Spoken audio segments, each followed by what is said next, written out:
Good morning. So today I have Johnathan with us, who is a strategic yet hands-on IT director with 20 plus years of experience when it comes to architecture and leading IT operations and system management within rapidly growing fast-paced companies. He has allowed companies to scale and grow due to his ability to deliver and lead teams towards success. Let's welcome Jonathan on 10 Minutes of Hiring Wisdom, where he will tell us about where he works, what his role is within the company, and what he has learned along the way. Hi, Jonathan. How are you doing today? Pretty good. Nice intro. Of course. So, um, Jonathan, sorry, go ahead. You can start. yeah, so I work at WM Technologies, also known as Weed Maps, but more recognizable brands that I've worked for is Yammer, 23andMe, Medallia. So lots of, like you said, high growth startups. So we're going to be doubling the company in basically a year, which is not uncommon for a high growth startup, but I guess those are uncommon. Okay, so you mentioned that you work for a lot of startups, high growing, fast growing companies. So, what drives you towards working with them? There are some companies that are established that grow in an exponential rate, that go in a slow rate. Why working towards startup? Do you enjoy the excitement? Is it the adrenaline? What drives you to work for them? For me, it's the ability to make a difference and make change in a high growth environment. There's a lot of opportunity um, to influence the way the company grows, the policies. Especially, I tend to come in very early. Like I've been employee three at one company. Um, so I've also joined much larger companies, like when I worked for RMS, and I inherited a 30-person team and a very established set of processes and ways of doing things and set of software. Um, and that had its own fun challenges, but I think I like startups just because of the energy. Everyone's trying to make a difference and just work real hard and solve problems. And so the kind of pressure gets rid of the politics because you just don't have time for it. That makes sense. And you mentioned that you were employee number three at a company. How was it like growing your team specifically? Because I think having being at the start of the company, you understand the values, understand the culture at a deeper level. So how did you make sure that the employees that were hired within the company then matched that culture? How was the hiring experience like for you yourself? Um, well, part of my success, and I'll be honest, I'm only a mediocre manager, but what I'm really good at is spotting talent. Um, and what Amy at Medallia called intrinsic motivation. People who are just naturally driven to learn and solve problems and get very frustrated when they can't. And that's the kind of people you want on a small team.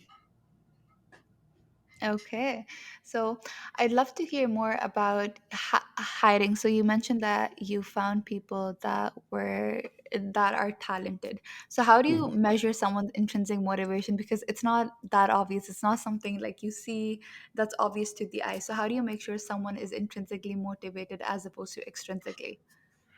It starts with the resume. How somebody talks about themselves is very telling. Um, are they talking about a very dry list of skills, or are they talking about problems they solved? Um, are they talking about projects they finished, or the impact those projects had on the company? So it's kind of a window into what's important to them, Okay, that makes sense. That makes sense, and or that's an how good the interesting. resume writer was they hired. But These days that's going on a lot. A lot of people hire Mhm. resume writers, and it's funny because I don't think the resume writers, for instance, can do a good job at reflecting your personality, specifically because I think each individual is different. So I mean, thank you for sharing that. My other question for you, Jonathan, would be that you worked with a lot of companies. What is something that you've learned along the way that would be useful for job seekers out there that they could implement in their job seeking process? um, recognize that when you're interviewing, it's a two-way street. You're interviewing the company you're joining just as much as they're interviewing you. So you should be evaluating, does this company have a culture I can work within? Does the way this company does things fit the way I want? I'm used to doing things. Not necessarily used to, but maybe like, does it make sense to me? And you're talking about like why I'm at small companies because when you get to a 10,000, 20,000 person company, um, change is very slow. There's a lot of roadblocks, and reasonably, because change becomes exponentially more expensive the bigger you are. But things like business process automation, that sort of thing, get a lot of pushback because the culture is it's like steering a ship. If you have a little dinghy, it's easy to turn and fast. Um, if you have a big cruise liner, like it takes a while. That makes sense. That makes sense. And I can definitely see you yourself seem very intrinsically motivated. And I can definitely see why you would look for people who simply match that. My Yep. next question for you, Jonathan, would be the company that you mentioned that you're currently working with is considering of hiring. What kind of positions are open within the company? What kind of talent are you seeking to find? We've got everything right now, from salespeople to data people to um, engineers that want to build things, marketing. And Like, are you open to global hiring or are you just hiring within the US? it's been mostly U.S. so far, but Mhm. obviously with other countries like Germany and Mexico legalizing cannabis, we're probably going to go global. Okay. And specifically when it comes to global hiring, what are some of the pros of hiring someone overseas? Like, what are some of the advantages that you would consider that hiring someone overseas that you might not be able to find within the US? So, a little background: I've lived and worked in 4 countries, so I have a weird perspective on this. um, I like the diversity of thought.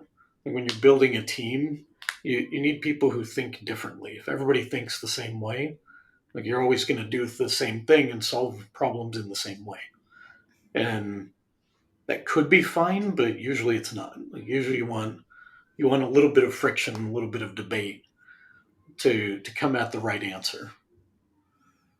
And Okay. that's what kind of international hiring will do is you get a whole different perspective. Um, Okay. And you mentioned you lived in 4 different countries. What countries did you live in? Philippines, El Salvador, the UK, and the US. And what's been your favorite country so far? Um, I obviously love the Philippines. I stayed there 2 years, and my wife's Filipinos. Oh, sounds good. Thank you so much for sharing that, Jonathan. But other than that, Jonathan, our time is up. It was an absolute pleasure learning about you, your company, your drive towards working with startups, and how you manage to make a difference in so many different companies. Thank you so much for coming on the show and sharing your wisdom with us. Not a problem.